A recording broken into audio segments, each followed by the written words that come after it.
Assalamualaikum warahmatullahi wabarakatuh. Halo semuanya, bertemu lagi di kelas bahasa bersama Ibu Raisya. Kali ini kita sudah masuk lagi nih ke dalam bab 4.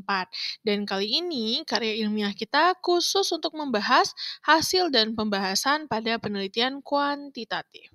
Bagaimana? Sudah siap untuk belajar? Bismillahirrohmanirrohim, mari kita mulai.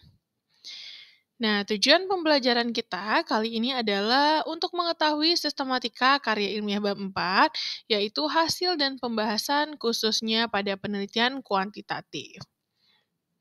Nah, langsung saja nih, bagaimana sih caranya membuat hasil dan pembahasan khususnya untuk penelitian kuantitatif?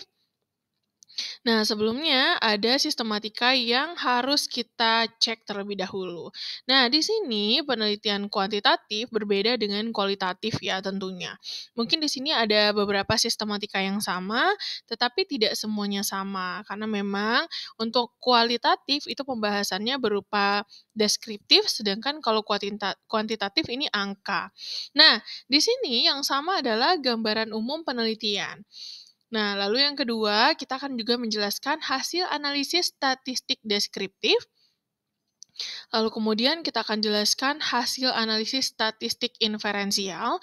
Namun untuk kali ini tidak dijelaskan secara mendalam karena sekali lagi ini untuk tingkat SMA. Jadi untuk tingkat SMA ini kami belum belajar statistik sehingga ini kami skip saja. Lalu selanjutnya kita akan menjelaskan tentang temuan penelitian dan yang terakhir adalah pembahasan. Nah, gambaran umum penelitian ini sama seperti kualitatif, kita akan jelaskan deskripsi umum mengenai lokasi penelitian, lalu objek penelitian, karakteristik responden jika ada. Lalu, gambaran ini juga akan bertujuan untuk memberikan konteks terhadap hasil penelitian yang diperoleh. Kira-kira contohnya seperti ini. Nah, penelitian ini dilakukan di SMA Negeri X Jakarta pada bulan Januari hingga Maret 2025. Responden terdiri dari 100 siswa kelas 11 yang dipilih melalui teknik random sampling. Nah, kira-kira seperti itu ya. Nah, lalu selanjutnya kita akan jelaskan hasil analisis statistik deskriptif.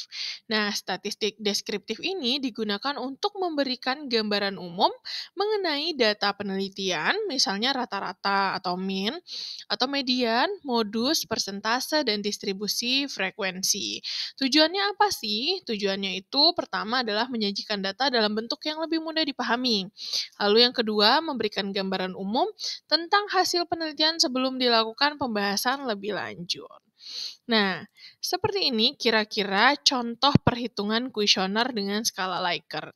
Nah, di sini sekali lagi untuk penelitian kuantitatif, Ananda bisa menggunakan kuesioner tertutup, lalu bisa menggunakan angket, dan bisa menggunakan tes. Nah, biasanya ini Ananda pasti banyak sekali yang mengambil perhitungan dengan cara kuesioner, maksudnya pengambilan data dengan cara kuesioner atau angket. Nah, kira-kira ini yang bisa dilakukan pada analisis statistik deskriptif. Pertama, kita akan mengkategorikan dulu atau menghitung hasil dari kuesioner yang sudah kita sebar ke beberapa siswa. Di sini kita pilih 100 siswa ya. Maka misalnya dalam penelitian ini, gurunya ingin mengetahui tingkat minat baca SMA itu dengan menggunakan angket atau kuesioner yang berbasis skala Likert. Nah, skala Likert ini biasanya menggunakan 1 sampai 5 skalanya. Misalnya dia menggunakan sangat tidak setuju, netral, setuju, lalu sangat setuju. Lalu nanti kita akan bikin atau membuat, perhitungan ini per pertanyaan yang ada dalam kuesioner. Misalnya, pada pertanyaan pertama, saya lebih suka membaca buku digital dibandingkan buku cetak, misalnya seperti itu.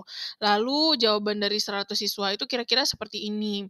Ada yang 20 orang siswa sangat tidak setuju, lalu langsung kita carikan persentasenya. Lalu tidak setuju 10 siswa, itu 10%, dan sampai nanti selesai 100 siswa. Ini per pertanyaan.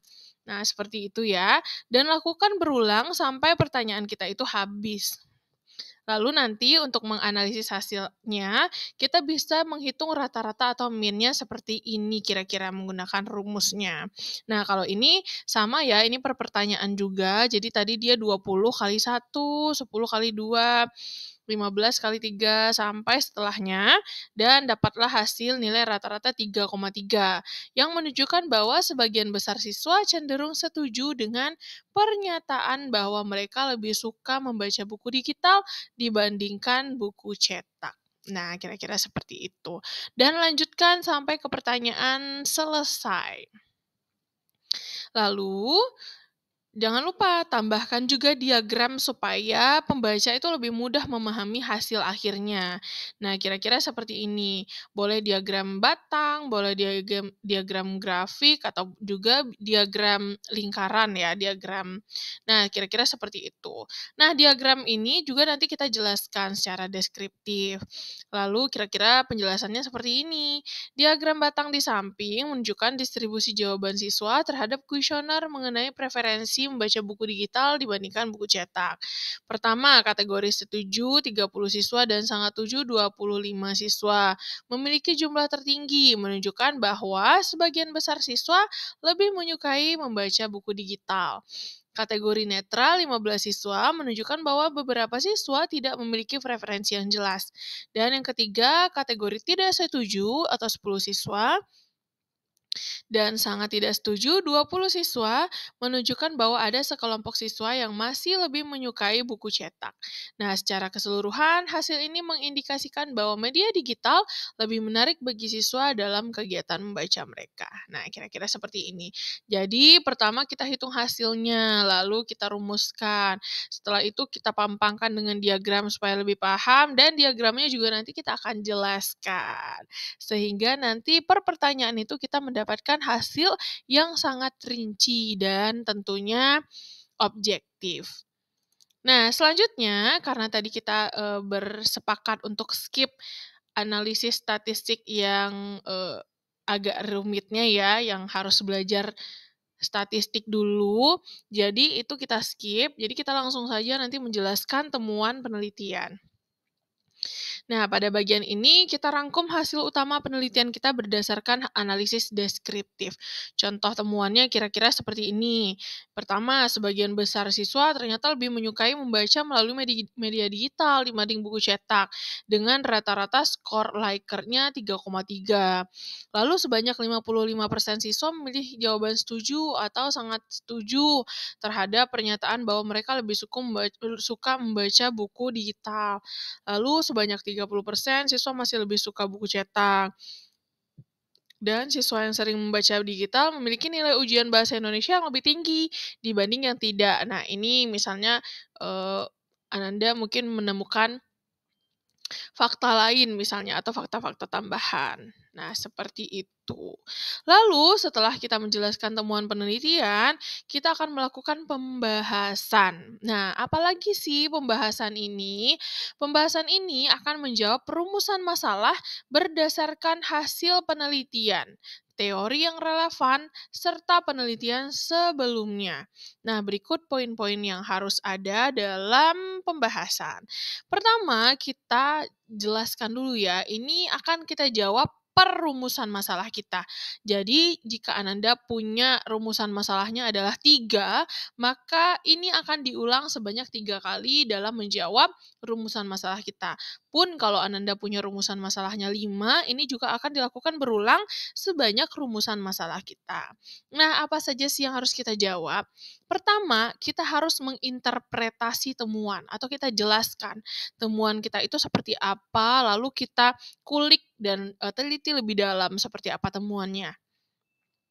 Lalu bandingkan dengan penelitian sebelumnya dan analisis faktor-faktor yang mempengaruhi, dan setelah itu implikasi temuan, dan jelaskan juga keterbatasan penelitian. Dan ini sekali lagi dilakukan berulang per setiap rumusan masalah. Nah, ini akan kita bahas satu persatu. Kira-kira apa saja sih yang harus kita jelaskan di pembahasan ini? Nah, yang pertama adalah interpretasi temuan berdasarkan teori. Di sini kita harus jelaskan hasil penelitian berdasarkan teori yang relevan. Nah, tentunya ini adalah teori yang sudah kita kumpulkan di bab 2.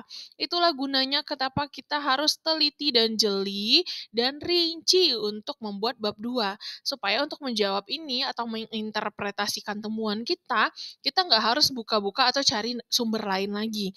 Kita hanya tinggal membuka bab 2 dan mencari teori yang relevan. Nah, misalnya, jika siswa lebih suka buku digital, kaitkan dengan teori belajar berbasis teknologi. Nah, kira-kira seperti ini modelnya. Hasil penelitian menunjukkan bahwa 75% siswa lebih memilih membaca melalui media digital dibandingkan buku cetak, dengan rata-rata skor Likert 4,0 atau setuju. Hal ini menunjukkan bahwa penggunaan media digital memiliki pengaruh signifikan terhadap minat baca siswa. Temuan ini sejalan dengan teori yang dikemukakan oleh Sugiono tahun 2017, yang menyatakan bahwa media digital dapat meningkatkan motivasi belajar siswa karena lebih interaktif dan mudah diakses. Selain itu, penelitian oleh Putri dan Haryanto tahun 2020 juga menemukan bahwa siswa lebih tertarik belajar melalui media interaktif dibandingkan dengan media buku cetak karena menawarkan fleksibilitas dalam membaca kapan saja dan di mana saja. Nah, sebenarnya inti dari penelitian kita adalah ini. Yang kita temukan, kita kaitkan dengan teori yang relevan. Seperti itu ya. Nah, nanti setelah kita interpretasi temuan berdasarkan teori, Selanjutnya, perbandingkan dengan penelitian sebelumnya. Jadi di sini setelah kita interpretasi, bandingkan dengan studi lain untuk melihat kesamaan atau perbedaan temuannya. Kira-kira seperti ini. Penelitian ini mendukung temuan Rahmawati 2021 yang menemukan bahwa 80% siswa SMA di Jakarta lebih sering membaca melalui media digital dibandingkan buku cetak. Faktor utama yang mempengaruhi adalah kemudahan akses dan kenyamanan dalam membaca di layar gadget. Namun, hasil ini berbeda dengan penelitian Prasetyo pada tahun 2019 yang menyatakan bahwa siswa yang lebih sering membaca buku cetak memiliki pemahaman yang lebih mendalam dibandingkan dengan siswa yang membaca melalui media digital. Prasetyo berpendapat bahwa membaca melalui buku cetak mengurangi distraksi dan meningkatkan fokus dibandingkan membaca di layar yang sering terganggu oleh notifikasi atau faktor lainnya. Nah, kira-kira seperti itu. Jadi kita bandingkan dengan penelitian sebelumnya, baik itu setuju atau sama dengan penelitian kita maupun tidak. Jadi kita mendapatkan berbagai perbandingan seperti itu ya. Lalu selanjutnya, analisis faktor-faktor yang mempengaruhi. Nah, di sini kita identifikasi faktor seperti akses internet mungkin, atau kebiasaan penggunaan gadget, atau metode pembelajaran, seperti itu. Nah, jelaskan kira-kira seperti ini. Beberapa faktor yang mempengaruhi preferensi siswa terhadap media digital dalam membaca antara lain. Pertama, kemudahan akses. Nah, buku digital ini dapat diakses kapan saja melalui smartphone, tablet, atau laptop tanpa perlu membawa buku fisik. Lalu yang kedua, daya tarik visual. Buku digital sering dilengkapi dengan gambar, animasi, atau fitur interaktif yang membuat pembelajaran lebih menarik. Lalu ketiga, kebiasaan digital. Generasi saat ini lebih terbiasa menggunakan gadget untuk berbagai aktivitas, termasuk membaca. Dan yang keempat, efisiensi waktu. Siswa dapat mencari informasi lebih cepat menggunakan fitur pencarian dalam e-book atau jurnal digital dibandingkan dengan mencari halaman tertentu dalam buku cetak. Nah, kira-kira seperti ini ya. Kira-kira yang mendukung temuan kita tentunya. Nah, selanjutnya, jelaskan juga implikasi temuan. Apa sih implikasi temuan ini? Bahas dampaknya terhadap dunia pendidikan. Misalnya sekolah dapat mengadopsi lebih banyak e-book. Kalau misalnya di sekolah itu lebih banyak yang suka membaca digital. Tapi kalau misalnya sebaliknya ya berarti sekolahnya harus banyak lebih mengadopsi buku cetak. Seperti itu. Nah, kira-kira ditulis seperti ini. Berdasarkan hasil ini, ada beberapa implikasi yang bisa diterapkan dalam dunia pendidikan. Pertama, sekolah perlu mengintegrasikan lebih banyak bahan ajar digital seperti e-book, jurnal online, dan media interaktif untuk meningkatkan minat baca siswa. Dua, guru dapat mengombinasikan penggunaan buku cetak dan digital agar siswa tetap terbiasa membaca dalam berbagai format dan mengembangkan keterampilan membaca mendalam. Dan yang ketiga, perlu adanya regulasi penggunaan media digital yang sehat, misalnya dengan memastikan siswa tetap fokus saat membaca tanpa distraksi dari media sosial atau aplikasi lain di perangkat mereka. Dan yang terakhir adalah perlu kita jelaskan keterbatasan penelitian. Sebutkan kendala yang mungkin mempengaruhi hasil seperti jumlah sampel yang terbatas dan lain sebagainya yang kira-kira kita akan tulis seperti ini. Penelitian ini memiliki beberapa keterbatasan yang dapat diperbaiki dengan penelitian selanjutnya. Pertama, responden hanya berasal dari satu sekolah sehingga hasilnya mungkin belum dapat mewakili semua siswa di Indonesia. Lalu fokus penelitian hanya pada minat baca, bukan pada pemahaman membaca, sehingga belum bisa disimpulkan apakah membaca melalui media digital ini lebih efektif dibanding buku cetak dalam meningkatkan pemahaman membaca. Karena kita baru melihat minatnya saja nih, belum melihat apakah mereka paham atau tidaknya dengan membaca dari digital maupun cetak ini. Lalu yang ketiga, tidak mempertimbangkan faktor durasi membaca. Apakah siswa yang membaca buku digital ini lebih lama atau lebih singkat dibandingkan dengan membaca buku cetak? Ini keterlamaannya ya.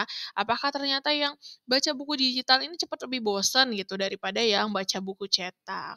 Nah, kira-kira seperti itu yang akan kita jelaskan pada bab 4.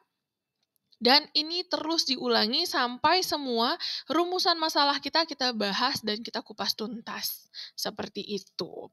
Nah, setelah ini silahkan Ananda menjelaskan. Silakan Ananda menyelesaikan bab 4 Ananda terutama yang memilih penelitian kuantitatif. Bagaimana? Mudah dipahami bukan? Semoga mudah dipahami ya. Sampai bertemu di pembelajaran selanjutnya. Wassalamualaikum warahmatullahi wabarakatuh.